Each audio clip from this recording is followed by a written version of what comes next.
Dear students, ഈ video ക്ലാസ്സിലൂടെ നമ്മൾ discuss ചെയ്യാൻ ഉദ്ദേശിക്കുന്ന ടോപ്പിക്ക് ടൈപ്സ് ഓഫ് ബാങ്ക്സ് എന്നുള്ള ഒരു വിഷയമാണ്.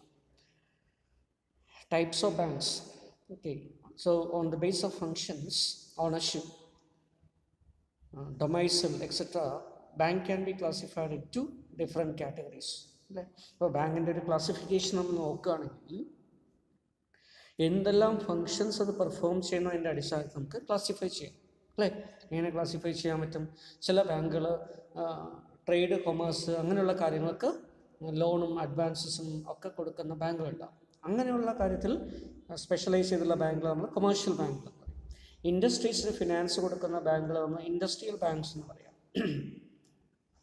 അഗ്രികൾച്ചറിൻ്റെ ഡെവലപ്മെൻറ്റിന് വേണ്ടിയും ഫിനാൻസിന് വേണ്ടിയിട്ടും രൂപീകരിച്ചിരിക്കുന്ന ബാങ്കുകളെ അഗ്രികൾച്ചറൽ ബാങ്ക്സ് എന്ന് നമുക്ക് പറയാൻ പറ്റും. ക്ലിയർ? ഇങ്ങനെ അതുപോലെ എക്സ്പോർട്ട് ഇമ്പോർട്ടൊക്കെ ചെയ്യുന്ന ബാങ്കുകളാണെങ്കിൽ, അല്ലെങ്കിൽ അതിനെ ഫെസിലിറ്റേറ്റ് ചെയ്യുന്ന ബാങ്കുകളാണെങ്കിൽ എക്സിം ബാങ്ക് എന്ന് പറയാം. ഫോറിൻ എക്സ്ചേഞ്ച് ഡീൽ ചെയ്യുന്ന ബാങ്കുകളാണെങ്കിൽ ഫോറക്സ് ബാങ്ക്സ് എന്ന് നമുക്ക് പറയാൻ പറ്റും. ഓക്കെ, ഇപ്പം ഇങ്ങനെ ഈ രീതിയിൽ എന്ത് ഫംഗ്ഷനാണോ അവർ പെർഫോം ചെയ്യുന്നത് അതിൻ്റെ അടിസ്ഥാനത്തിൽ നമുക്ക് ക്ലാസിഫൈ ചെയ്യാം. അടുത്തത് ഓണർഷിപ്പാണ്. ഓണർഷിപ്പിൻ്റെ അടിസ്ഥാനത്തിൽ നമ്മൾ ഡിവൈഡ് ചെയ്യുകയാണെങ്കിൽ ബാങ്കുകൾ എങ്ങനെയാണ് വരിക? എന്തെല്ലാം ടൈപ്സ് ഉണ്ടാവും? അല്ലേ? ചില ബാങ്കുകളൊക്കെ ഓൺഡ് ബൈ ഗവൺമെൻറ് ആണ്, അല്ലേ? അതിന് നമ്മൾ public sector banks, PSU bank, public sector PS, അല്ലേ? പബ്ലിക് സെക്ടർ ബാങ്ക് അല്ലെങ്കിൽ PSU ബാങ്ക് എന്ന് പറയും. ക്ലിയർ? ഇപ്പോൾ ഗവൺമെൻറ്റിൻ്റെ ഓണർഷിപ്പ് ഉണ്ട്. ചില ബാങ്കുകളൊക്കെ എന്തായിരിക്കും? പ്രൈവറ്റ് ഓണർഷിപ്പിലുള്ളതായിരിക്കും. ക്ലിയർ? ചില ബാങ്കുകളൊക്കെ എന്താ കോപ്പറേറ്റീവ് ഫോമിൽ വരുന്നതാണ്. ക്ലിയർ? രണ്ടുമുണ്ട്. അപ്പോൾ കോസി ഫോമാണ്. ക്ലിയർ? ഗവൺമെൻറ്റിന് കുറച്ചുണ്ട്, പ്രൈവറ്റിനുമുണ്ട്.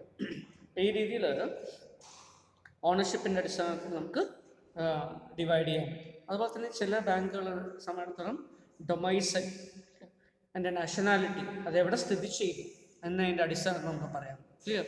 അപ്പോൾ നാഷണാലിറ്റിയുടെ ബേസിസിലാണ് ക്ലാസിഫൈ ചെയ്യുന്നതെങ്കിൽ ഫോറിൻ ബാങ്കുകൾ, അല്ലേ? നമ്മുടെ രാജ്യത്ത് നിന്നും പുറമെ രജിസ്റ്റർ ചെയ്ത് ഇവിടെ ഓപ്പറേറ്റ് ചെയ്യുന്ന ബാങ്കുകൾ നമ്മൾ ഫോറിൻ ബാങ്ക് എന്ന് പറയും. നമ്മുടെ രാജ്യത്ത് തന്നെ രജിസ്റ്റർ ചെയ്ത് നമ്മുടെ രാജ്യത്ത് തന്നെ ഓപ്പറേറ്റ് ചെയ്യുന്ന ബാങ്കുകളെ നമ്മൾ, അല്ലേ, ഡൊമസ്റ്റിക് ബാങ്ക് അല്ലെങ്കിൽ നാഷണൽ ബാങ്ക്സ് എന്ന് പറയും. ക്ലിയർ? അതുപോലെ തന്നെ വീണ്ടും ഡൊമൈസൈലിൻ്റെ അടിസ്ഥാനത്തിൽ നമ്മൾ നോക്കുകയാണെങ്കിൽ അത് എവിടെ സ്ഥിതി ചെയ്യുന്നു എന്നതിൻ്റെ അടിസ്ഥാനത്തിൽ ചില ബാങ്കുകളൊക്കെ അർബൻ ബാങ്ക്സ് ആയിട്ട് നമ്മൾ പറയും, ചിലതൊക്കെ റൂറൽ ബാങ്കായിട്ട് പറയും. ക്ലിയർ? അപ്പോൾ RRB, റീജിയണൽ റൂറൽ ബാങ്കുകളുണ്ട്, അല്ലെ? അർബൻ ബാങ്കുകളുണ്ട്. അപ്പോൾ അങ്ങനെ ഡൊമൈസൈലിൻ്റെ അടിസ്ഥാനത്തിൽ നമുക്ക് ബാങ്കുകളെ ഡിവൈഡ് ചെയ്യും. ഇങ്ങനെ പലതരത്തിലും ബാങ്കുകളെ ക്ലാസിഫൈ ചെയ്യാൻ പറ്റും.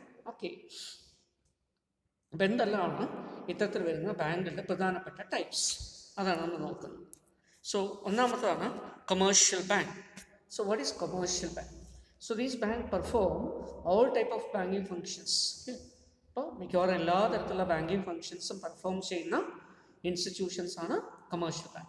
So it accepts deposit from the public and lends money generally to the trade and commerce. Trade, commerce, industry ഇങ്ങനെയുള്ള കാര്യങ്ങൾക്കൊക്കെ ലോൺ കൊടുക്കുകയും പബ്ലിക്കിൽ നിന്ന് ഡിപ്പോസിറ്റ് അക്സെപ്റ്റ് ചെയ്യുകയും ചെയ്യുന്ന ബാങ്കുകളാണ് കൊമേഴ്ഷ്യൽ ബാങ്ക്. കൊമേഴ്ഷ്യൽ ബാങ്കുകൾ ആദ്യ കാലഘട്ടങ്ങളിൽ ചെയ്തിരുന്ന പ്രവൃത്തി എന്ന് പറയുന്നത് they accept deposit from the public and lend mainly to trade, commerce and industry for short term purpose. Short term ആയിട്ടുള്ള ലോണുകൾ മാത്രമേ അവർ കൊടുത്തിരുന്നു. Clear? Up to 1 year working capital loan, അല്ലെങ്കിൽ 1 year വരെയുള്ള ലോൺ, അല്ലെങ്കിൽ 1 to 2 years വരെയുള്ള loan, ഇങ്ങനെയുള്ള short term loans and advances കൊടുക്കുന്നതിന് വേണ്ടി, അതുപോലെ തന്നെ ക്യാഷ് ക്രെഡിറ്റ്, ഓവർ ഡ്രാഫ്റ്റ്, അല്ലെങ്കിൽ ബിൽ ഡിസ്കൗണ്ടിങ്, ഇതെല്ലാം ഷോർട്ട് ടേം ആണ്. ഈ രീതിയിൽ കൊടുക്കുന്നതിന് വേണ്ടിയിട്ടുള്ള ഒരു ഇൻസ്റ്റിറ്റ്യൂഷനായിട്ടാണ് കൊമേഴ്ഷ്യൽ ബാങ്ക്സ് ആദ്യ കാലഘട്ടങ്ങളിൽ ഉണ്ടായിരുന്നത്. അതുകൊണ്ടാണ് അതിൻ്റെ പേര് തന്നെ commercial bank. Clear?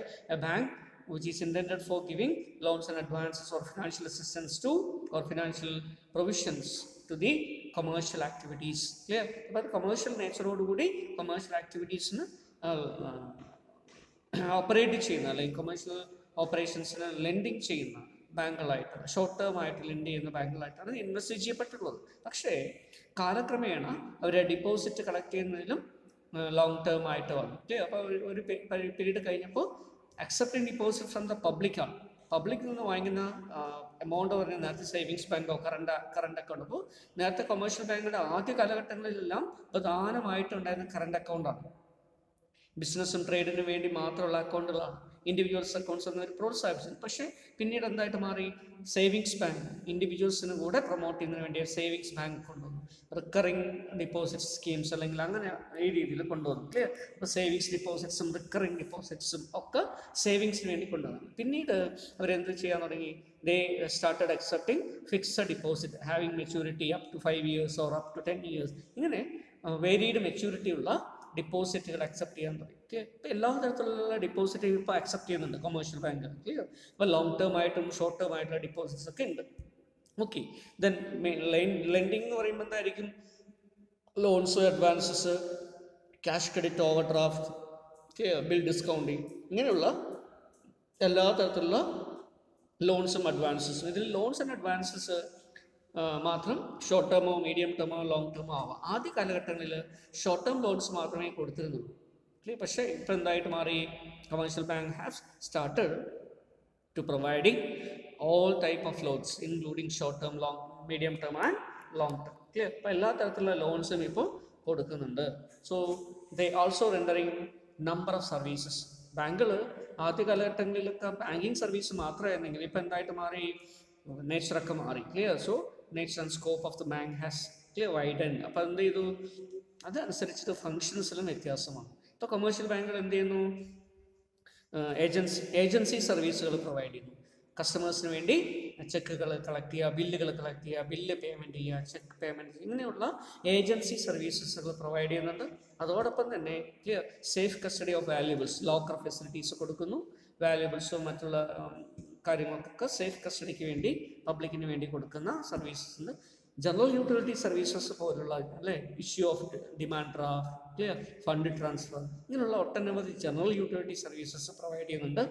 Remittance facility, payment of insurance premium, telephone bill, electricity bill, ഇങ്ങനെ wide range of general utility services ഇപ്പോൾ ബാങ്കുകൾ ചെയ്തു വരുന്നു. ക്ലിയർ? അപ്പോൾ വളരെയധികം സ്കോപ്പിൽ മാറ്റം വന്നിട്ടുള്ളൊരു ബാങ്കാണ് കൊമേഴ്ഷ്യൽ ബാങ്ക്. ഓക്കെ, പക്ഷേ എങ്കിലും നമ്മൾ കൊമേഴ്ഷ്യൽ ബാങ്കിൻ്റെ ഡെഫിനിഷൻ പറയുമ്പോൾ ആദ്യകാലത്തെ ഡെഫിനിഷൻ എന്താ, commercial banks are those banks which accepts deposits from the public and lend mainly to commercial purpose or trade, commerce and industry. Clear? ഈ രീതിയിലാണ് വരുന്നത്.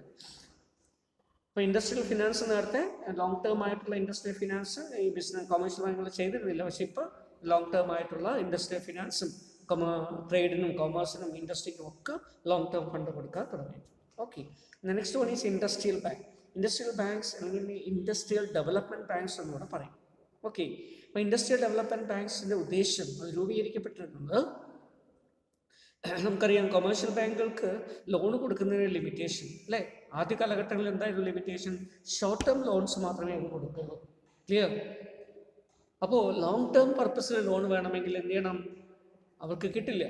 മിക്കവാറും ഇൻഡസ്ട്രിയുടെ ലാർജ് സൈസ്ഡായിട്ടുള്ള ഇൻഡസ്ട്രിയുടെ ഒക്കെ നീഡ് എന്തായിരുന്നു, ലോങ് ടേം പർപ്പസിലുള്ളവർക്ക് മെഷീനറിയും എക്യുപ്മെൻറ്റ്സും ഒക്കെ വാങ്ങിക്കണമെങ്കിൽ ലോങ് ടേം ആയിട്ടുള്ള ലോൺസും അഡ്വാൻസസും വേണം. അപ്പം ഈ ഒരു കാര്യം പരിഹരിക്കുന്നതിന് വേണ്ടിയിട്ടാണ് ഇൻഡസ്ട്രിയൽ ബാങ്ക്സ് അല്ലെങ്കിൽ ഇൻഡസ്ട്രിയൽ ഡെവലപ്മെൻറ്റ് ബാങ്കുകൾ രൂപീകരിക്കുന്നത്. Clear?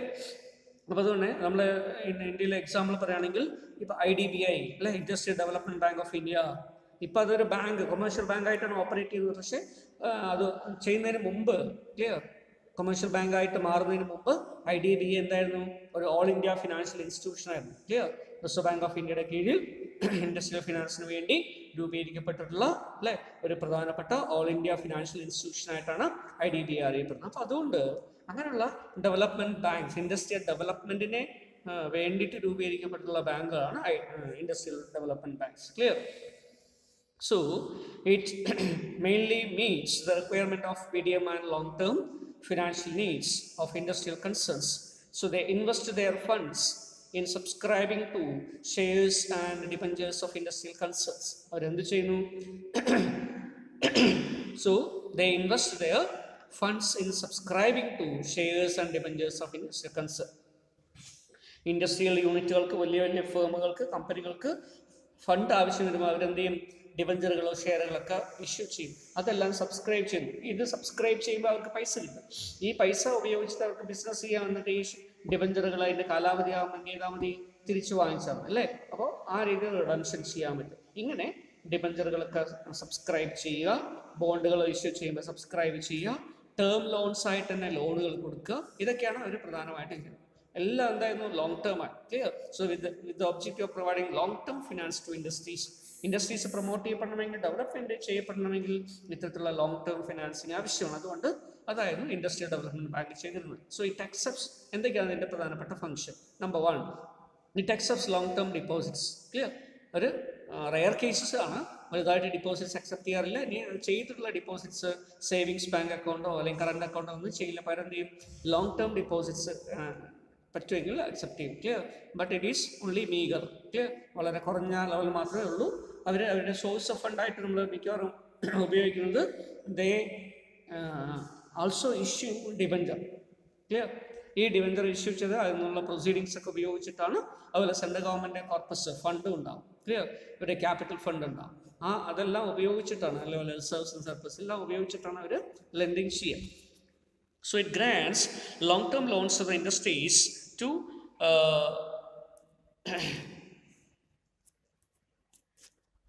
to establish them, to help them to purchase land. Clear? To enable them to purchase land, construct a factory building, purchase a heavy machinery, importing of heavy machinery. ഇങ്ങനെ പല കാര്യങ്ങൾക്കും അവർ എന്ത് ചെയ്യുന്നു? Loans advances കൊടുക്കുന്നു. So they help to sell or undertake and debenture and shares of industrial concern. ഒരു industrial concerns ഷെയറോ debenture issue ചെയ്യുമ്പോൾ വേണമെങ്കിൽ അങ്ങനെയുള്ള ഇൻഡസ്ട്രിയൽ ഡെവലപ്മെന്റ് ബാങ്കിനെ അപ്രോച്ച് ചെയ്ത് കഴിഞ്ഞാൽ അവരെന്ത് ചെയ്യും? ഒന്നുകിൽ അതിനെ അണ്ടർ റൈറ്റ് ചെയ്യും, അല്ലെങ്കിൽ സബ്സ്ക്രൈബ് ചെയ്യും. ക്ലിയർ? ഇങ്ങനെയെല്ലാം ചെയ്യും. It also provides information related to general economic position of the economy. നമ്മുടെ എക്കണോമിയിൽ എക്കണോമിക് പൊസിഷൻ എങ്ങനെയുണ്ട്, അതിൻ്റെ ഡാറ്റ എങ്ങനെയാണ്, അല്ലെങ്കിൽ അതിൻ്റെ പ്രോഗ്രസ് എങ്ങനെയുണ്ട്, ഇൻഫർമേഷൻ, അതിനെ സംബന്ധിച്ചുള്ള ഇൻഫർമേഷനൊക്കെ അവർ പ്രൊവൈഡ് ചെയ്യുന്നു. It also provides technical assistance to ഇൻഡസ്ട്രീസിന് ആവശ്യമായുള്ള ടെക്നിക്കൽ അസിസ്റ്റൻസ്, അല്ലേ? ഫീസിബിലിറ്റി സ്റ്റഡി നടത്താനോ, മാർക്കറ്റിംഗ് സ്റ്റഡി നടത്താനോ, കൺസ്യൂമർ സർവേ നടത്താനോ, ടെക്നോളജിക്കൽ ആയിട്ടുള്ള ഒരു എക്സ്പെരിമെൻ്റ് നടത്താനോ, അല്ലെങ്കിൽ അത് ഒരു ഇന്നോവേഷൻ ഇംപ്ലിമെൻറ്റ് ചെയ്യാനോ, ഫീസിബിലിറ്റിയോ അല്ല അങ്ങനെയുള്ള തരത്തിലുള്ള ടെക്നിക്കൽ കാര്യങ്ങളൊക്കെ ചെയ്തെടുക്കുന്നതിന് വേണ്ടി എന്ത് ഉപയോഗിക്കുന്നു? IDBA, അല്ലെങ്കിൽ that is industrial development bank, അല്ലെങ്കിൽ ഇൻഡസ്ട്രിയൽ ബാങ്ക്സ് ഫങ്ഷൻസ് പെർഫോം ചെയ്യുന്നത്. ക്ലിയർ?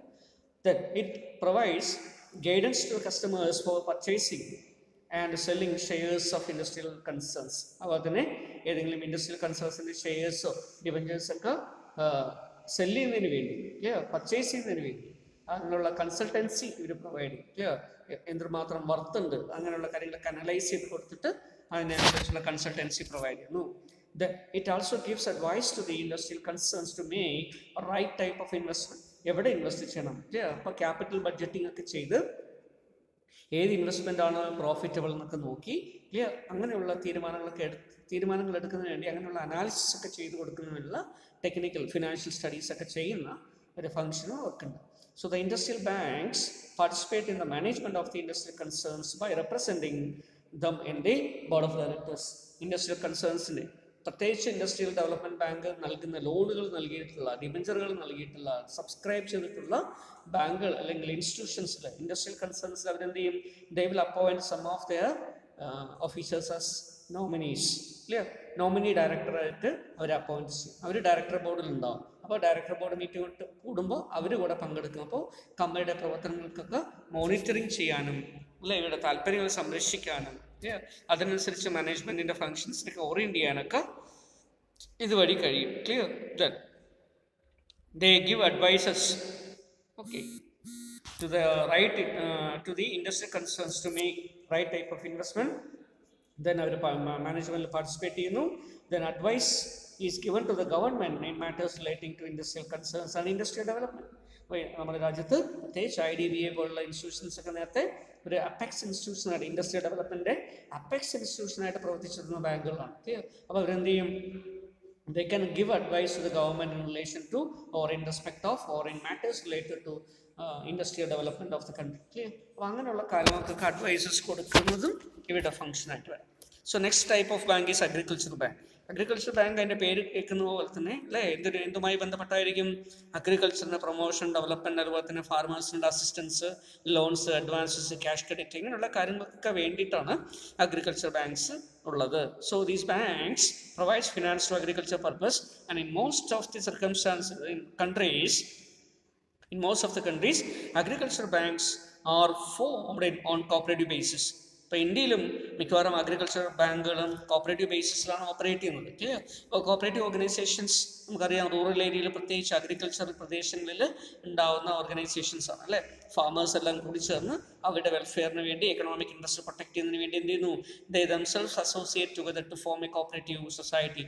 ആ സൊസൈറ്റികളാണ് ബാങ്കുകളായിട്ട് അറിയപ്പെടുന്നത്. അതുകൊണ്ട് തന്നെ they provide such society or cooperative bank or service cooperative bank or agricultural cooperative bank, primary cooperative credit societies, they grants loans and advances and other facilities to farmers. അവിടെ ഫാമേഴ്സിന് ആവശ്യമായുള്ള seed, manoeuvre, pesticides, അതുപോലെ തന്നെ implements, tools, അതുപോലെ തന്നെ finance ആവശ്യമായിരുന്ന സമയത്ത് finance, ഇങ്ങനെയുള്ള കാര്യങ്ങളെല്ലാം provide ചെയ്യുകയും clear agriculture promotion ചെയ്യുന്ന ബാങ്കുകളാണ് ഇവർ. ഓക്കെ, ഇങ്ങനെയുള്ള ഒരു ബാങ്കിന് അഗ്രികൾച്ചർ ബാങ്കുകളുടെ എല്ലാം അഗ്രികൾച്ചർ പർപ്പസിന് വേണ്ടിയിട്ടുള്ള ബാങ്കുകളുടെ എല്ലാം ഒരു അപെക്സ് ബോഡി ആയിട്ട് പ്രവർത്തിക്കുന്ന ഒരു നാഷണൽ ബാങ്കിനാണ് നമ്മൾ നേരത്തെ നോക്കിയിരുന്നത്. ദാറ്റ് ഈസ് കോൾഡ് നബാർഡ് അല്ലേ. റിസർവ് ബാങ്ക് ഓഫ് ഇന്ത്യയുടെ കീഴിൽ തന്നെ സെൻട്രൽ ഗവൺമെൻറ് അഗ്രികൾച്ചർ പർപ്പസിന് വേണ്ടി രൂപീകരിച്ചിട്ടുള്ള ഒരു സ്പെഷ്യലൈസ്ഡ് ഏജൻസിയാണ്, ബാങ്കാണ്, അപെക്സ് ബാങ്കാണ് എന്ത് നബാർഡ് എന്ന് പറയുന്നത്. അപ്പോൾ നബാർഡിൻ്റെ റെഗുലേറ്ററി ഫ്രെയിംവർക്കിലാണ് ഇങ്ങനെയുള്ള ബാങ്കുകളൊക്കെ പ്രവർത്തിക്കുക. ഈ അഗ്രികൾച്ചർ ബാങ്കുകൾ, ഇന്ത്യയിലുള്ള ബാങ്കുകളെ നമുക്ക് പ്രധാനമായിട്ടും രണ്ടായിട്ട് തരംതിരിക്കാം. ഒന്ന് അഗ്രികൾച്ചർ ക്രെഡിറ്റ് കോപ്പറേറ്റീവ് ബാങ്ക്സ് അല്ലെങ്കിൽ അഗ്രികൾച്ചർ ക്രെഡിറ്റ് കോപ്പറേറ്റീവ് സൊസൈറ്റീസ് എന്ന് പറയും. രണ്ടാമത്തത് ലാൻഡ് ഡെവലപ്മെൻറ്റ് ബാങ്ക്സ്, അല്ലെങ്കിൽ അതിന് നേരത്തെ കുറച്ച് വർഷങ്ങൾക്ക് മുമ്പ് വരെ ലാൻഡ് മോർഗേജ് ബാങ്കുകൾ എന്നാണ് പറയുക. അത് പിന്നീട് എന്തായിട്ട് മാറി, ഈ കേരള പോലുള്ള സംസ്ഥാനങ്ങളിൽ ലാൻഡ് ഡെവലപ്മെൻറ്റ് ബാങ്ക്സ് ആയിട്ട് മാറി. Clear? Land development and rural bank എന്നാണ് പറയുക. അപ്പോൾ അത്തരത്തിലുള്ള ലാൻഡ് ഡെവലപ്മെൻറ്റ് ബാങ്ക്സ് ആയിട്ട് LDB ആയിട്ട് മാറിയിട്ടുണ്ട്. ക്ലിയർ? ഇപ്പോൾ LDBയുടെ പർപ്പസ് എന്താ? LDB അഗ്രികൾച്ചറൽ പർപ്പസിനുള്ള ലോങ് ടേം ലോൺസ് ആണ് കൊടുക്കുക. ഈ അഗ്രികൾച്ചർ ക്രെഡിറ്റ് സൊസൈറ്റീസ് എന്ത് ചെയ്യുന്നു, ഷോർട്ട് ടേം ആയിട്ടുള്ള, മീഡിയം ടേം ആയിട്ടുള്ള ലോൺ കൊടുക്കുന്നു. ക്ലിയർ? ഇങ്ങനെയാണ് കൊടുത്തുകൊണ്ടിരുന്നത്. പക്ഷേ ഇപ്പോഴത്തെ കാലഘട്ടങ്ങളിൽ ഇതെല്ലാം മാറ്റം വന്നിട്ടുണ്ട്. ഈവൻ സർവീസ് കോപ്പറേറ്റീവ് ബാങ്കുകൾ അല്ലെങ്കിൽ അഗ്രികൾച്ചർ ബാങ്കുകളും short term, medium term as well as long term loans ഇവിടെ കൊടുക്കാൻ തുടങ്ങിയിട്ടുണ്ട്. ക്ലിയർ? ആ രീതിയിൽ മാറ്റങ്ങൾ ഇവിടെയും agricultural bank cases വന്നിട്ടുണ്ട്. Okay, so these banks providing land development bank mainly provides long-term loans to the agriculturists, whereas agricultural credit cooperative bank, for example in our Kerala, here we are familiar with the term service cooperative bank. Clear? നമ്മുടെ തൊട്ടടുത്തൊക്കെ ചിലപ്പോൾ service cooperative ബാങ്കുകൾ കാണാൻ പറ്റും. അപ്പം അങ്ങനെയുള്ള ബാങ്കുകളിലൂടെയാണ് അത് ഈ agriculture credit, primary agriculture credit cooperative societies ആണ്. അപ്പം ഇതാണ് ഒരു ബാങ്കിങ് സിസ്റ്റം എന്ന് പറയുന്നത്, അഗ്രികൾച്ചർ ബാങ്കുകളുടെ system. Clear? Exchange banks. So next is exchange bank. എക്സ്ചേഞ്ച് ബാങ്ക് ശരിക്കും ഒരു ബാങ്ക് അല്ല, പിന്നെന്താണത്? സോ exchange banks are bank which perform exchange function. ഇപ്പം എന്ത് എക്സ്ചേഞ്ച് ഫംഗ്ഷൻ ആണ് ഇവർ ചെയ്യുന്നത്? ഫോറിൻ എക്സ്ചേഞ്ചിൻ്റെ ട്രാൻസാക്ഷൻ. എന്താ ഈ ഫോറിൻ എക്സ്ചേഞ്ച് ട്രാൻസാക്ഷൻ അല്ലേ? നമുക്കറിയാം, എക്സ്പോർട്ട് ഇമ്പോർട്ട് ഫോറിൻ ട്രേഡ് ഒക്കെ നടത്തുന്ന ഇൻസ്റ്റിറ്റ്യൂഷൻസിന്, കൺസേൺസിന്, ഇൻഡസ്ട്രിയൽ കൺസേൺസിന് അവർക്ക് ഫോറിൻ എക്സ്ചേഞ്ച് എക്സ്പോർട്ട് ചെയ്യുമ്പോൾ ഫോറിൻ എക്സ്ചേഞ്ച് കിട്ടും, ഇമ്പോർട്ട് ചെയ്യാൻ ഫോറിൻ എക്സ്ചേഞ്ച് കൊടുക്കണം. അപ്പോൾ അതിന് എന്ത് വേണം? ഫോറിൻ എക്സ്ചേഞ്ച് വേണം അല്ലേ? ഈ ഫോറിൻ എക്സ്ചേഞ്ചിൻ്റെ ട്രാൻസാക്ഷൻസ് ഒക്കെ ഡീൽ ചെയ്യുന്ന ബാങ്കുകളാണ് എക്സ്ചേഞ്ച് ബാങ്ക്സ് എന്ന് പറയുന്നത്. ക്ലിയർ? ഇപ്പോൾ ഇന്ത്യയിൽ എക്സ്ചേഞ്ച് ബാങ്ക് ഓഫ് ഇന്ത്യ എന്ന് പറഞ്ഞൊരു ബാങ്ക് അങ്ങനെയൊന്നും ഇല്ല. പിന്നെ എന്താണുള്ളത്? എക്സ്ചേഞ്ച് ഫങ്ഷൻസ് ഒക്കെ ചെയ്യുന്നതിന് ചില പ്രത്യേക ബാങ്കുകൾ നേരത്തെ ഉണ്ടായിരുന്നു. ഇപ്പം മിക്കവാറും എല്ലാ കൊമേഴ്ഷ്യൽ ബാങ്കുകളും എന്ത് പ്രൊവൈഡ് ചെയ്യുന്നു? എക്സ്ചേഞ്ച് ഫങ്ഷൻസ് പ്രൊവൈഡ് ചെയ്യുന്നു. ക്ലിയർ? അപ്പം നേരത്തെ ഫോറിൻ ബാങ്കുകളാണ്, അല്ല, ഇന്ത്യയിൽ ഓപ്പറേറ്റ് ചെയ്യുന്ന ഫോറിൻ ബാങ്കുകളാണ് എക്സ്ചേഞ്ച് ബാങ്കുകളായിട്ട് പ്രവർത്തിച്ചത്, എക്സ്ചേഞ്ച് ഫങ്ഷൻസ് ഒക്കെ ചെയ്തിരുന്നത്. ക്ലിയർ? പക്ഷേ now days most of the commercial banks, മിക്കവാറും എല്ലാ കൊമേഴ്ഷ്യൽ ബാങ്കുകൾക്കും ഫോറിൻ എക്സ്ചേഞ്ച് ഡീൽ ചെയ്യാനുള്ള പെർമിഷൻ RBI കൊടുത്തിട്ടുണ്ട്. അവരൊക്കെ ഫോറിൻ എക്സ്ചേഞ്ച് ഡീലേഴ്സാണ്. അതുകൊണ്ട് തന്നെ എല്ലാ ബാങ്കുകളിൽ നിന്നും ഇപ്പം എന്ത് ചെയ്യാൻ പറ്റും? നമുക്ക് കൊമേഴ്ഷ്യൽ ബാങ്കുകളിൽ നിന്ന്, പ്രത്യേകിച്ച് RBIയിൽ രജിസ്റ്റർ ചെയ്തിട്ടുള്ള കൊമേഴ്ഷ്യൽ ബാങ്കുകൾക്കൊക്കെ നമുക്ക് എന്ത് ചെയ്യാൻ പറ്റും? ഫോറിൻ എക്സ്ചേഞ്ച് ട്രാൻസാക്ഷൻ ചെയ്യാൻ പറ്റും. അങ്ങനെ ഫോറിൻ എക്സ്ചേഞ്ച് ട്രാൻസാക്ഷൻ ചെയ്യുന്ന ബാങ്കുകളാണ് എക്സ്ചേഞ്ച് ബാങ്കുകൾ എന്നറിയപ്പെടുന്നത്. അപ്പോൾ previously earlier time foreign exchange ബാങ്കുകൾ പ്രത്യേകമായിട്ടും, അല്ലെങ്കിൽ ഫോറിൻ എക്സ്ചേഞ്ച് ട്രാൻസാക്ഷൻ ഒക്കെ ഡീൽ ചെയ്തിരുന്ന ബാങ്കുകൾ എന്ന് പറയുന്നത് സിറ്റി ബാങ്ക്, ക്ലിയർ, അതുപോലെ സ്റ്റാൻഡേർഡ് ചാർട്ടർ ബാങ്ക്, ക്ലിയർ, അല്ലെങ്കിൽ ഗ്രിൻഡേഴ്സ് ബാങ്ക്. ഓക്കെ, ഇങ്ങനെ ഫോറിൻ കൺട്രീസിൽ രജിസ്റ്റർ ചെയ്യുകയും അവിടെ നിന്ന് ഇവിടെ ബ്രാഞ്ചുകൾ വെച്ചിട്ട് അവർ ഓപ്പറേറ്റ് ചെയ്യുന്ന ഫോറിൻ ബാങ്കുകളാണ് എക്സ്ചേഞ്ച് ഓപ്പറേഷൻ ചെയ്തിരുന്നത്. ഓക്കെ. ദെൻ എന്തൊക്കെയാണ് എക്സ്ചേഞ്ച് ബാങ്കുകൾ ചെയ്യുന്ന functions? So they purchase and cell foreign currencies, gold and silver. Clear? Very clear അല്ലേ? കൂടുതൽ പറയേണ്ട കാര്യമില്ലല്ലോ. ഫോറിൻ എക്സ്ചേഞ്ച് എന്ന് പറയുന്നത് ഫോറിൻ കറൻസീസ് അല്ലേ, foreign exchange. Then they accept and collect foreign bill of exchange. Import export ഒക്കെ നടക്കുമ്പോൾ bill of exchange അങ്ങോട്ടും ഇങ്ങോട്ടും വരും അല്ലേ. അപ്പോൾ ആ ബിൽ ഓഫ് എക്സ്ചേഞ്ചുകൾ എന്ത് ചെയ്യുന്നു? അക്സെപ്റ്റ് ചെയ്യുകയോ കളക്ട് ചെയ്യുകയോ ഒക്കെ ചെയ്യാം. Clear? Then they purchases discount export and import bills. They purchase or discounts export or import bill. Export ബില്ലുകളോ ഇമ്പോർട്ട് ബില്ലുകളോ ഒക്കെ എന്ത് ചെയ്യുക? ഡിസ്കൗണ്ട് ചെയ്ത് പൈസ കൊടുക്കുക. ഓക്കെ, അത് അങ്ങനെയും ചെയ്യാറുണ്ട്. Then in a limited way they accept deposits and advances, loans. Okay, ചെറിയൊരു അർത്ഥത്തിൽ അവർ ഡിപ്പോസിറ്റുകൾ സ്വീകരിക്കുകയും ലോൺസ് അഡ്വാൻസസ് കൊടുക്കുകയും ചെയ്യുന്നുണ്ട്. Clear? Then they issues letter of credit to importers. ഇമ്പോർട്ടേഴ്സിന് ഇമ്പോർട്ട് ചെയ്യുമ്പോൾ അല്ലേ ഡോക്യുമെൻ്റ് ആയിട്ട് കൊടുക്കേണ്ടതാണ്. ഇമ്പോർട്ട് ഡോക്യുമെൻ്റ് ഒരു പ്രധാനപ്പെട്ട കാര്യമാണ് ലെറ്റർ ഓഫ് ക്രെഡിറ്റ്. ഒരു ഉറപ്പിന് വേണ്ടി അല്ലേ, ഒരു ഗ്യാരണ്ടിക്ക് വേണ്ടി, ഷുവർട്ടിക്ക് വേണ്ടി ബാങ്കിൽ നിന്ന് എന്ത് ചെയ്യണം? ലെറ്റർ ഓഫ് ക്രെഡിറ്റ് വാങ്ങിച്ചു കൊടുക്കണം. അപ്പോൾ അത്തരത്തിലുള്ള കാര്യങ്ങൾ ചെയ്തു കൊടുക്കും. Then they give information relating to trade to exporters and importers. Trade informations ഒക്കെ പ്രൊവൈഡ് ചെയ്യുക. They help to transfer money from one country to another country. They issue travellers cheques, circular letters and circular notes to tourist and travellers. അപ്പോൾ നേരത്തെ പണ്ട് കാലത്തൊക്കെ ഈ visa card അല്ലേ, credit card, ഇങ്ങനെയുള്ള കാർഡുകളും ട്രാവലേഴ്സ് ചെക്കുകളും ഒക്കെ ഇഷ്യൂ ചെയ്തിരുന്ന ഇത്തരത്തിലുള്ള ബാങ്കുകളാണ്. Citi Bank, Standard Charter Bank, റിലേ ബാങ്ക്, ഇങ്ങനെയുള്ള ഫോറിൻ ബാങ്കുകളാണ്. ഇപ്പോൾ ആര് ചെയ്യാൻ തുടങ്ങി? All commercial bank. നമ്മുടെ ഇന്ത്യയിലുള്ള എല്ലാ കൊമേഴ്ഷ്യൽ ബാങ്കുകളും ഇത്തരത്തിലുള്ള ഓപ്പറേഷൻസ് ചെയ്യുന്നു. മാത്രമല്ല എക്സ്പോർട്ടും ഇമ്പോർട്ടുമായി ബന്ധപ്പെട്ടിട്ടുള്ള കാര്യങ്ങളൊക്കെ ഡീൽ ചെയ്യാൻ വേണ്ടി ക്ലിയർ ഇന്ത്യയിൽ ഒരു അപെക്സ് ഓർഗനൈസേഷനായിട്ട് 1982 exim bank, export import bank of India, clear, India exim bank clear രൂപീകരിക്കേണ്ടായി. അതോടുകൂടി ഇത്തരത്തിലുള്ള കുറേ ട്രാൻസാക്ഷൻ ഫോറിൻ എക്സ്ചേഞ്ചിൻ്റെ പ്രത്യേകിച്ച കാര്യങ്ങൾ ഒഴിച്ച് ബാക്കിയുള്ള എക്സ്പോർട്ട് ഇമ്പോർട്ട് റിലേറ്റഡ് ആയിട്ടുള്ള കാര്യങ്ങളൊക്കെ എക്സിം ബാങ്കിലേക്ക് മാറ്റപ്പെട്ടിട്ടുണ്ട്. ക്ലിയർ? Then savings bank. ഇനി അടുത്ത വേറൊരു ബാങ്കാണ് സേവിങ്സ് ബാങ്ക്. എന്താ സേവിങ്സ് ബാങ്ക്? അല്ല, ഇതും ഒരു പ്രത്യേക ഒരു ഇൻസ്റ്റിറ്റ്യൂഷൻ അല്ല, പിന്നെ എന്താ ബാങ്കിൽ ചെയ്യുന്ന ഒരു സർവീസിൻ്റെ അടിസ്ഥാനത്തിലാണ് നമ്മൾ സേവിങ്സ് ബാങ്ക് എന്ന് പറയുന്നത്. Clear? So these are specialised bank which mobilises savings from the public and it promote saving habit of the people. അല്ലെ, ആളുകളുടെ ഇടയിൽ നിന്നും സേവിങ്സ് ഹാബിറ്റ് ഉണ്ടാക്കിയെടുക്കാൻ വേണ്ടിയിട്ടും സേവിങ്സ് മൊബിലൈസ് ചെയ്ത് അല്ലെ ഒരു സെക്യൂരിറ്റിക്ക് വേണ്ടി, അവരുടെ സോഷ്യൽ സെക്യൂരിറ്റി ഉറപ്പുവരുത്തുന്നതിന് വേണ്ടി സേവിങ്സ് മൊബിലൈസ് ചെയ്യുകയും അതുപോലെ ഡിപ്പോസിറ്റ് ആയിട്ട് കളക്ട് ചെയ്ത് അതിനെ മാനേജ് ചെയ്യുകയൊക്കെ ചെയ്യുന്ന ബാങ്കുകളാണ് സേവിങ്സ് ബാങ്ക് എന്ന് പറയുന്നത്. ക്ലിയർ? ഇപ്പോൾ സേവിങ്സ് ബാങ്ക് എന്താ? ഇന്ന് ഈ കാലഘട്ടങ്ങളിലെല്ലാം എല്ലാ കൊമേഴ്ഷ്യൽ ബാങ്കുകളും സേവിങ്സ് ബാങ്ക് ഓപ്പറേഷൻ ചെയ്യുന്നുണ്ട്. അഗ്രികൾച്ചറൽ ബാങ്കുകളും അല്ലേ, സർവീസ് കോപ്പറേറ്റീവ് ബാങ്കുകളും, അതുപോലെ തന്നെ ADB ഡെവലപ്മെൻറ്റ്, ലാൻഡ് ഡെവലപ്മെൻറ്റ് ബാങ്കുകളും, അതുപോലെ അർബൻ ബാങ്കുകളും കോപ്പറേറ്റീവ് ബാങ്കുകളും ഒക്കെ ഇത്തരത്തിലുള്ള സേവിങ്സ് ബാങ്ക് ഓപ്പറേഷൻ ചെയ്യുന്നുണ്ട്. മാത്രമല്ല പോസ്റ്റ് ഓഫീസുകൾ, നിങ്ങൾ ഒരു പക്ഷേ കേട്ടിട്ടുണ്ട് അല്ലേ, പോസ്റ്റ് ഓഫീസ് ബാങ്ക് അല്ലെങ്കിൽ പോസ്റ്റ് ഓഫീസ് ബാങ്കിങ് സ്കീം എന്ന് കേട്ടിട്ടുണ്ടാവും.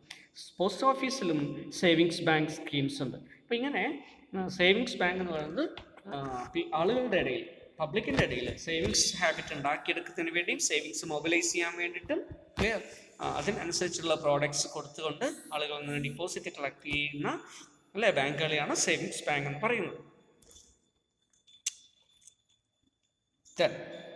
Central banks. സെൻട്രൽ ബാങ്ക് എന്ന് പറയുന്നത് ഒരു ടൈപ്പ് ഓഫ് ബാങ്കാണ് അല്ലേ. ഇത് ഒരു പക്ഷേ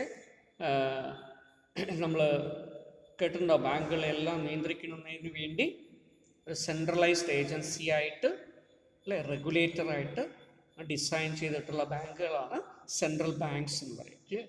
ഓരോ രാജ്യത്തും ഒരു സെൻട്രൽ ബാങ്ക് ഉണ്ടാകും. ആ സെൻട്രൽ ബാങ്കാണ് ആ രാജ്യത്തുള്ള ബാങ്കിങ് ഡെവലപ്മെൻറ്റിൻ്റെ കാര്യങ്ങളും ബാങ്കിങ് റെഗുലേഷൻ്റെ കാര്യങ്ങളും currency issue, note issue, clear, അതുപോലെ ഗവൺമെൻറ്റിൻ്റെ ബാങ്കായിട്ട് പ്രവർത്തിക്കുക, അങ്ങനെയുള്ള കാര്യങ്ങളൊക്കെ ചെയ്യുന്നതിന് വേണ്ടിയിട്ട് രൂപീകരിക്കപ്പെടുന്ന ബാങ്കുകളാണ് central bank. Okay, so it is the highest banking and monetary institution of the country. Apex institution എന്ന് വേണമെങ്കിൽ പറയാം. ബാങ്കിൻ്റെ അപെക്സ് ഇൻസ്റ്റിറ്റ്യൂഷൻ ഏതാണെന്ന് ചോദിച്ചാൽ നമ്മൾ എന്ത് പറയും? Central bank. അപെക്സ് എന്ന് പറഞ്ഞാൽ എന്താ? ഏറ്റവും top most, clear, highest. So today every country has a central bank, and it is the leader of all the banking institution in that country, and it regulates, controls and supervises the monetary and credit system of the country. ഒരു രാജ്യത്തിൻ്റെ credit flow, money circulation, currency issue, currency circulation in the country, economic development, ഇങ്ങനെയുള്ള കാര്യങ്ങളിലെല്ലാം പ്രധാനപ്പെട്ട നാഴികക്കല്ലായിട്ടുള്ള അല്ലെങ്കിൽ പ്രധാനപ്പെട്ട പങ്ക് വഹിക്കുന്ന, role വഹിക്കുന്ന ഇൻസ്റ്റിറ്റ്യൂഷൻസ് ആണ് സെൻട്രൽ ബാങ്ക്സ് എന്ന് പറയുന്നത്. സോ ഇന്ത്യയിൽ ഈ സെൻട്രൽ ബാങ്കിനെ നമ്മൾ എന്ത് പേര് പറയുന്നു? Reserve bank of India. The central bank in India is called as Reserve Bank of India. Clear? Reserve Bank, RBI ആണ് ഇന്ത്യയിൽ സെൻട്രൽ ബാങ്കിൻ്റെ ഫങ്ഷൻസ് പെർഫോം ചെയ്യുന്നത്. ക്ലിയർ? ഓക്കെ. എന്തൊക്കെയാണ് അതിൻ്റെ പ്രധാനപ്പെട്ട functions? Monopoly of note issue. Central ബാങ്കിനെ കുറിച്ച് നമ്മൾ ഡീറ്റെയിൽ ആയിട്ട് പിന്നീട് പഠിക്കുന്നുണ്ട് കേട്ടോ. അപ്പോൾ ഇത്രയും അറിഞ്ഞിരുന്നാൽ മാത്രം മതി. Monopoly of note issue, act as a banker to the government, act as a banker to the bankers bank. ബാങ്കുകളുടെ ബാങ്കായിട്ട് പ്രവർത്തിക്കും. ബാങ്കുകൾക്ക് കടം വേണം, പൈസ വേണം, എവിടെ പോയി ചോദിക്കും?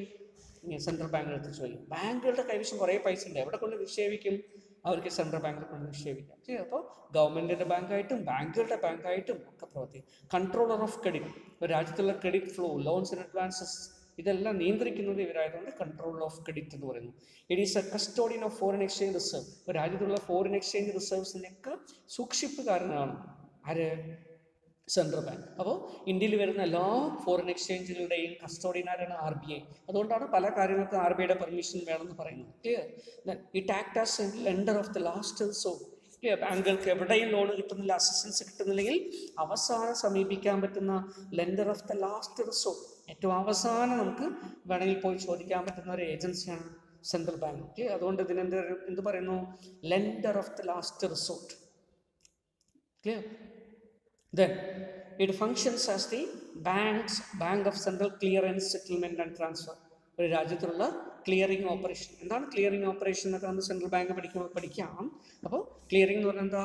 ഒരു ബാങ്കിന് മറ്റൊരു ബാങ്കിലേക്ക് ഓബ്ലിഗേഷൻ ഉണ്ടാവും അല്ലേ? ചെക്കും DDയും ഡിമാൻഡ് ഡ്രാഫ്റ്റും ചെക്കുകളുടെയും ഒക്കെ പരസ്പരം കളക്ഷനും ഒക്കെ നടക്കുന്നുണ്ടാവും. ഇങ്ങനെ നടക്കുമ്പോൾ ഫോർ എക്സാമ്പിൾ SBIയിലെ ഒരു ചെക്ക് കനറ ബാങ്കിലായിരിക്കും പ്രസൻറ്റ് ചെയ്യുക. അപ്പോൾ കനറ ബാങ്കിൽ കിട്ടിയിരിക്കുന്ന ഒരാളുടെ അക്കൗണ്ടിലേക്ക് കിട്ടിയിട്ടുണ്ടെങ്കിൽ അക്കൗണ്ടിൽ വരവേക്കണേ എന്ത് ചെയ്യണം?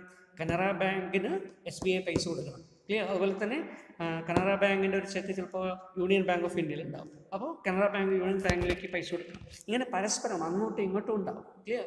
ഈ രീതിയിൽ ബാങ്കുകൾ തമ്മിലുള്ള ഓബ്ലിഗേഷൻസ്, ചെക്കും ഇൻഷുറൻസും ഡ്രാഫ്റ്റും ഒക്കെ സെറ്റിൽ ചെയ്യുന്നതിന് വേണ്ടി നമ്മൾ പറയുന്ന ഒരു സിസ്റ്റത്തിന് പറയുന്ന പേരാണ് clearing. Clear?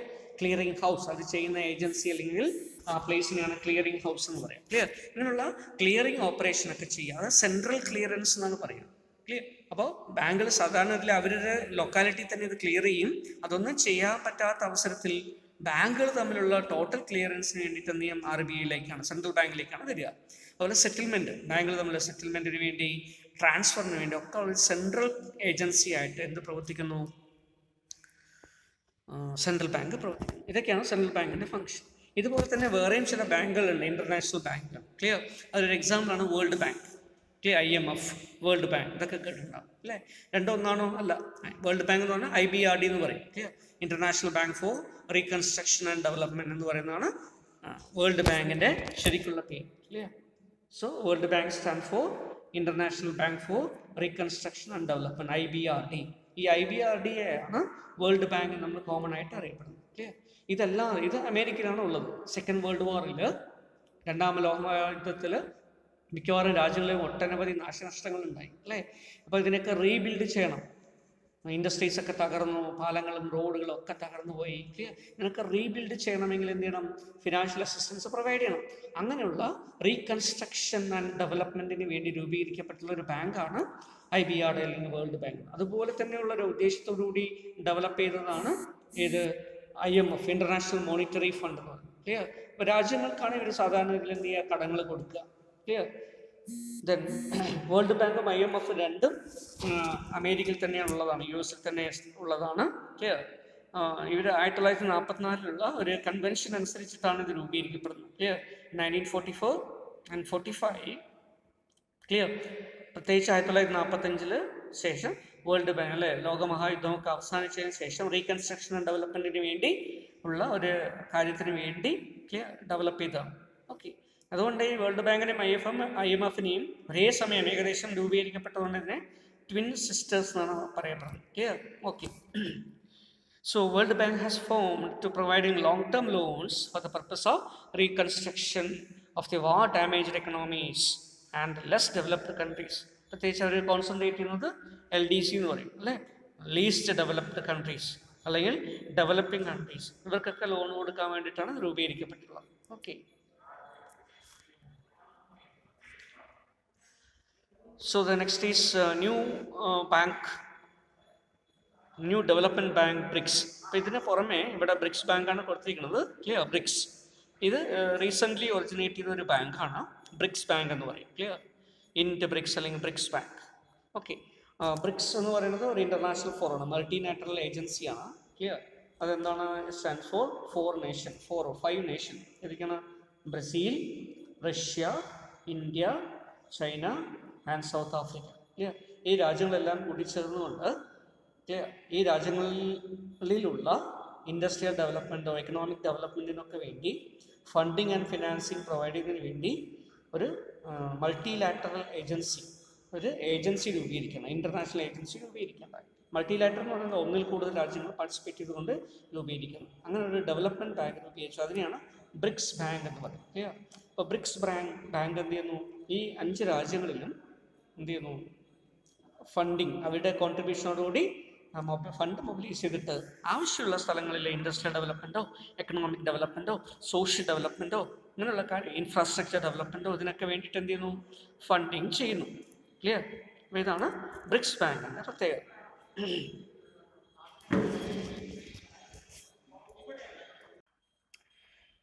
So this bank was set up in order to foster greater financial and development cooperation among 5 emerging markets in the world. Clear? അപ്പോൾ അതിൽ ആദ്യം ബ്രിക്ക് മാത്രമേ ഉണ്ടായിരുന്നുള്ളൂ, സൗത്ത് ആഫ്രിക്ക പിന്നീട് കൂട്ടിച്ചേർക്കപ്പെട്ടതാണ്. ക്ലിയർ? അപ്പം മിക്കവാറും ലോകത്തിലുള്ള ജനസംഖ്യയും മിക്കവാറും കവർ ചെയ്യുന്ന തരത്തിൽ വേൾഡ് പോപ്പുലേഷൻ 41.4% കവർ ചെയ്യുന്ന തരത്തിലാണ് അല്ലേ ഇത്രയും രാജ്യങ്ങളിലാണ് ഉള്ളത്. അപ്പോൾ അതുകൊണ്ട് തന്നെ ഈ രാജ്യങ്ങൾക്ക് വളരെയധികം ഇമ്പോർട്ടൻസ് ഉണ്ട്. അതുകൊണ്ട് അവരുടെ ഡെവലപ്മെൻറ്റിന് വേണ്ടിയിട്ടാണ് ഇത് കൊണ്ടുവന്നിരിക്കുന്നത്, ഈ bank provide. Clear? Then it will be headquartered at Shanghai in China. Clear? ചൈനയിലുള്ള ഷാങ്ഹായിലാണ് ഇതിൻ്റെ ഹെഡ് ക്വാർട്ടേഴ്സ് ഉള്ളത്. അപ്പോൾ ഇതിൻ്റെ ഒരു പ്രത്യേകത എന്ന് പറയുന്നത് വേൾഡ് ബാങ്ക് IMF-ലൊക്കെ വോട്ടിംഗ് റൈറ്റ് എന്ന് പറയുന്നത്. ക്ലിയർ? വോട്ടിംഗ് റൈറ്റ് എന്ന് പറയുന്നത് കുറേ രാജ്യങ്ങളിൽ മെമ്പറാണ്. അപ്പോൾ അതിലൊരു ഒരാൾക്ക് ലോൺ കൊടുക്കണോ, ഒരു കൺട്രി ഒരു രാജ്യത്തിന് ലോൺ കൊടുക്കണോ വേണ്ടതൊക്കെ തീരുമാനിക്കുന്ന ഒരു ബോർഡ്, ഗവേണിംഗ് ബോർഡ് ചേർന്നിട്ടാണ്. ഈ ബോർഡിലുള്ള ആളുകളുടെ വോട്ടിംഗ് റൈറ്റ്സിലെ വ്യത്യാസമുണ്ട്. അതിൽ എത്ര ക്യാപിറ്റൽ കോൺട്രിബ്യൂട്ട് ചെയ്തിട്ടുണ്ടോ അതിനനുസരിച്ചിട്ടാണ് പ്രൊപ്പോർഷണൽ വോട്ടാണ് വരുന്നത്. ക്ലിയർ? പക്ഷേ ബ്രിക് ബാങ്ക് രൂപീകരിച്ചപ്പോൾ അതിൽ ഓരോ രാജ്യത്തിനും ഒരു വോട്ടാണ് ഉള്ളത്. ക്ലിയർ? അപ്പോൾ ആ രീതിയിൽ ഇക്വിറ്റബിൾ വോട്ടിംഗ് ആണ് ബ്രിക് ബാങ്കിലും ഉള്ളത്. ക്ലിയർ? അപ്പോൾ അതാണ് ഇതിൻ്റെ ഒരു പ്രത്യേകത. ഇത് ഒരു ഡെവലപ്മെൻറ്റ് ബാങ്കായിട്ട് നമുക്ക് പറയാൻ പറ്റും. ഇതിന് പുറമേ വീണ്ടും ഡെവലപ്മെൻറ്റ് ബാങ്ക്സ് ഒക്കെ ഉണ്ട് അല്ലേ. അങ്ങനെ ഇതെന്നാണ് ഏഷ്യൻ ഡെവലപ്മെൻറ്റ് ബാങ്ക് എന്ന് പറയും. ക്ലിയർ? ജപ്പാനിലുള്ള ഒരു ബാങ്കാണ്. ക്ലിയർ? അപ്പോൾ ഏഷ്യൻ കൺട്രീസിലുള്ള പ്രത്യേകിച്ച് ഏഷ്യൻ കൺട്രീസിലുള്ള രാജ്യങ്ങൾക്ക് ഡെവലപ്പിംഗ് ആയിട്ടുള്ള ഡെവലപ്ഡ് ആയിട്ടുള്ള രാജ്യങ്ങൾക്ക് ഫിനാൻഷ്യൽ അസിസ്റ്റൻസ് കൊടുക്കുന്നതിന് വേണ്ടി ക്ലിയർ രാജ്യങ്ങൾക്കാണ് കൊടുക്കുക. അങ്ങനെയുള്ള അല്ലെങ്കിൽ തന്നെ അത്തരത്തിലുള്ള ഏറ്റവും കൂടുതൽ മെറിറ്റോറിയസ് ആയിട്ടുള്ള സ്കീംസ് ഒക്കെ വരികയാണെങ്കിൽ അത്തരത്തിലുള്ള ഇൻഡസ്ട്രിയൽ പ്രോജക്റ്റുകൾക്കും കൊടുക്കും. അങ്ങനെ കൊടുക്കുന്നതിന് വേണ്ടിയിട്ടുള്ള ഒരു ബാങ്കാണ് ഏഷ്യൻ ഡെവലപ്മെൻറ്റ് ബാങ്ക് എന്ന് പറയുന്നത്. ക്ലിയർ? ഇങ്ങനെ കുറേയധികം ബാങ്കുകൾ നമുക്ക് ഫങ്ഷൻസിൻ്റെ അടിസ്ഥാനത്തിലും അതുപോലെ തന്നെ ടെറിട്ടറിയുടെ അടിസ്ഥാനത്തിലൊക്കെ ഡിവൈഡ് ചെയ്യാൻ പറ്റും. Clear? So these are some of the types of bank. ഇത് മാത്രമല്ല ബാങ്ക്സ് അല്ലേ, ബാങ്കിൻ്റെ ടൈപ്സ് നമ്മൾ നോക്കുകയാണെങ്കിൽ അതിലെന്തുകൂടെ വരും? ഇപ്പോൾ ന്യൂ ജനറേഷനായിട്ട് കുറേയധികം ടൈപ്പ് ഓഫ് ബാങ്കുകളുണ്ട്. ക്ലിയർ? എന്തൊക്കെയാണ് ഈ ന്യൂ ജനറേഷൻ ബാങ്കുകൾ എന്ന് പറയുന്നത് അല്ലേ? ഇപ്പോൾ പോസ്റ്റൽ ബാങ്ക്, പോസ്റ്റ് ഓഫീസുകളൊക്കെ ബാങ്കിങ് സർവീസസ് പ്രൊവൈഡ് ചെയ്യുന്നുണ്ട് പോസ്റ്റൽ ബാങ്കിൽ അല്ലേ. അങ്ങനെ ഒരു ബാങ്കിങ് സർവീസസ് ഉണ്ട്. ക്ലിയർ? സ്മോൾ ഫിനാൻസ് ബാങ്ക് എന്ന് പറഞ്ഞിട്ട് ഒരു ബാങ്ക് അല്ലേ, ഒരു type of bank recently central government RBI ഒക്കെ പ്രൊമോട്ട് ചെയ്യുന്നുണ്ട്. ക്ലിയർ? അപ്പോൾ നോൺ ബാങ്കിങ് ഫിനാൻഷ്യൽ കമ്പനികളൊക്കെ അതുപോലെ വെൽ റെപ്യൂട്ടഡ് ആയിട്ടുള്ള കോർപ്പറേറ്റ്സിനൊക്കെ എന്ത് ചെയ്യാൻ പറ്റും? They can start small finance bank. ഇതിന് പേയ്മെൻറ്റ് ബാങ്കുകളും കൂടെ എന്നുകൂടെ പേര് പറയും, പേയ്മെൻറ്റ് ബാങ്ക്സ് എന്നാണ് പറയും. ക്ലിയർ? ഓക്കെ.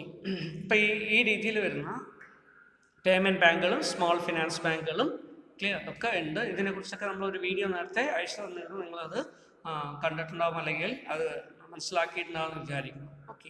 അല്ലെങ്കിൽ തുടർന്ന് വരുന്ന ചാപ്റ്റേഴ്സിൽ നമുക്ക് അതിനെക്കുറിച്ച് ഡിസ്കസ് ചെയ്യേണ്ട വരുമ്പോൾ അതിനെക്കുറിച്ച് കൂടുതലായിട്ട് പറയാം.